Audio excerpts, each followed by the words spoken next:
Yo, what up? Today we're going to talk about weapon rolls, since I realized that not a lot of people understand like what makes a good roll or what a good perk actually is, and there's just a lot of confusion. And I feel like I'm a good person who can kind of clear this up. So we're going to talk about that today in this here video that you're watching right now. Stay tuned. I'm going to go right down the middle with this one. When Forsaken released, which was September 4th, 2018, it brought randomized weapon slots with it. And what that means is perks on your weapons such as barrels, magazines, or ammo mods, battery mods, perk 1, perk 2, and sights and all that kind of stuff were randomized. This means that there are various different things and possible outcomes that you can have. Just throwing one off the top of my head, my perk 1 could have opening shot, slide shot, or rampage, and my perk 2 could have something like demolitionist or something like that, which came with Season of Opulence. But I'm getting ahead of myself here.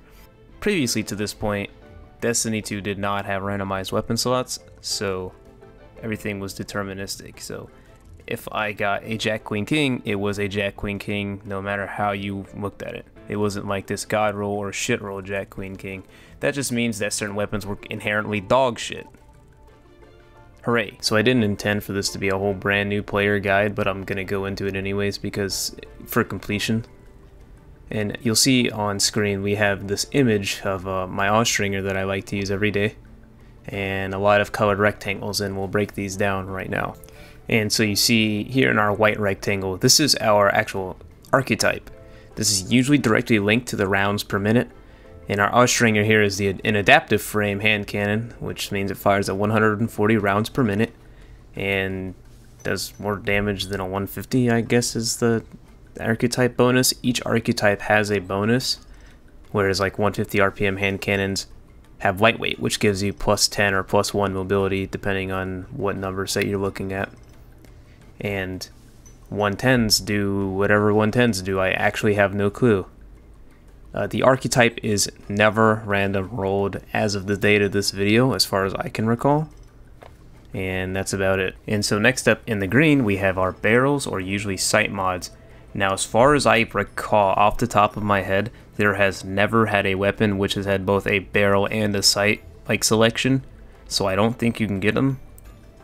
But barrels and sights would go where the green are usually. These are usually one or two, like very, very good ones you want. I'll get into that later on, but yeah. You'll never have a weapon, as far as I know, that has both a barrel and a sight mod section. Jumping over to the next one, which is in the red here. These are ammo mods, or magazine mods, or whatever someone may call them. They affect the ammunition or the magazine size that's in your weapon, to give a very simple explanation. This includes things like high caliber rounds, alloy magazine, accurized rounds, ricochet rounds. Examples like that. Assault mag. That's really all I have to say about this. So I know those last few sections were pretty boring, but here's where it's going to start getting interesting. So here in our purple, we have our perk 1, which honestly, I don't know if there's any like kind of classification or ordering for these like perk selection thingy-majiggers, but I know that there are certain limitations so that you can't have certain perk combinations except for in very rare circumstances, which makes some guns like kind of sought after. But like I'm not going to get into that in this one. Yeah, perk 1. Here in the blue, we have our perk 2 slot. Again, makes no exceptions when it comes to the perk 1, perk 2 thing. So I'm gonna just, glaze over this one. And last but most certainly not least, of the main perk selection row and columns, this is the tracker portion. This is granted access to you after your weapon reaches Masterwork rank 6. And the top one is no tracker, the middle one is Vanguard for PvE, and the bottom one is for PvP, which tracks the PvP kills you have. This is really, really straightforward. So when we zoom out a little bit here, there's a couple things I didn't cover underneath these actual perks, and these are like the mod section. And this is actually quite straightforward. The first one is Infusion. You should know this by now if you're watching Destiny videos.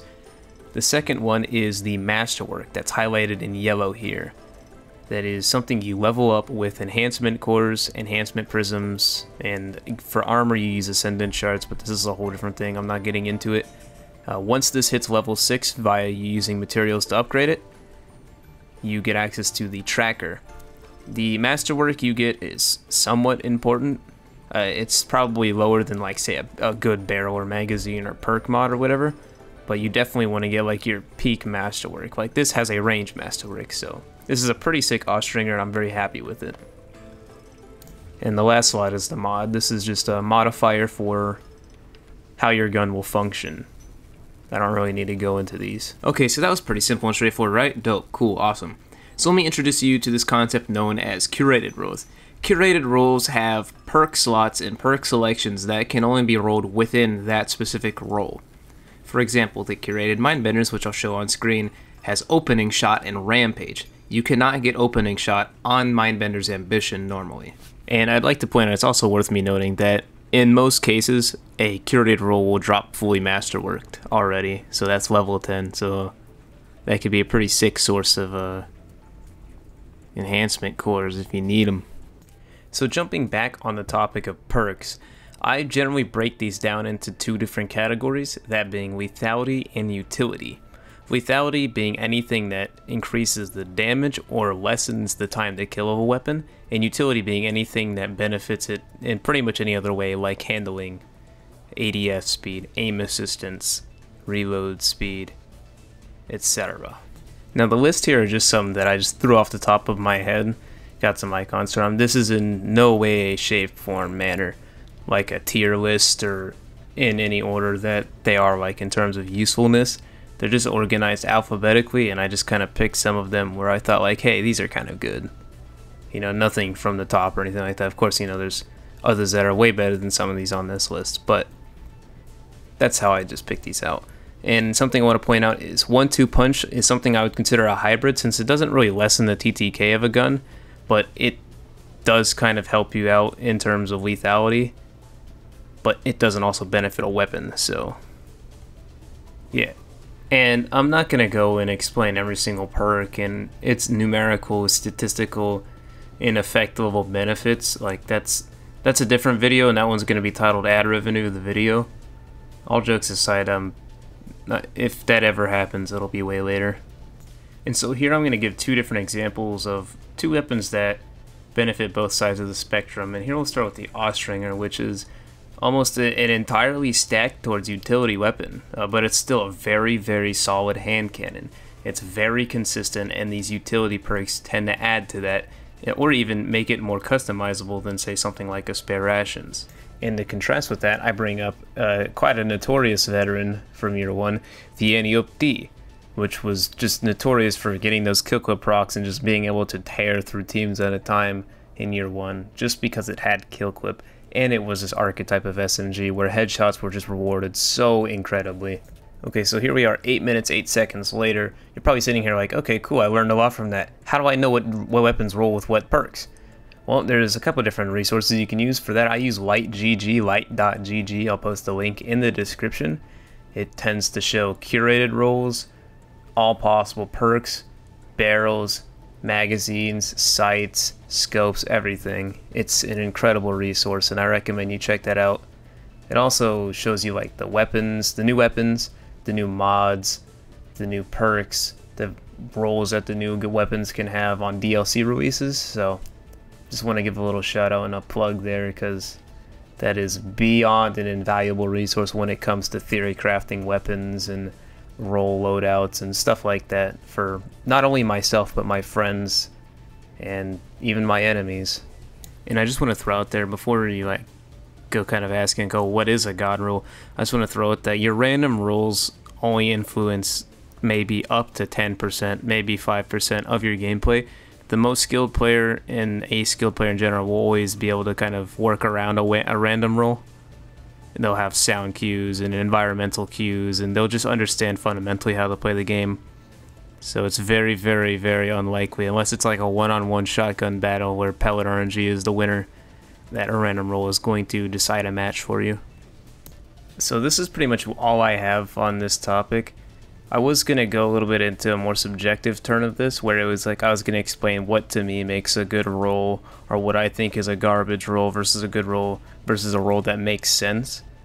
but I don't think that really fits where the direction of this video went. Maybe at some point in the future I'll make like that weird, very opinionated, subjective, random roll, I think this roll is good and I think this roll is shit kind of video. But for now, that's all I really have to give you guys. So thanks for watching, I really appreciate it, and maybe we'll make a part 2 or a continuation of this video or something like that, where I do go a little bit more into the more personal side of rolls and, oh, I think this roll's good or not. Really, it comes down to common sense and testing things out. A lot of other YouTubers have made videos on specific perks, and so it's all pretty common knowledge on what perks are good and what perk isn't. So just, you know, do some testing, have fun, play around. You'll find that this both makes the game a lot more stressful and a lot more fun in the long run. Just let it be known, I both love and absolutely fucking hate random rolls with a passion. Later, dudes.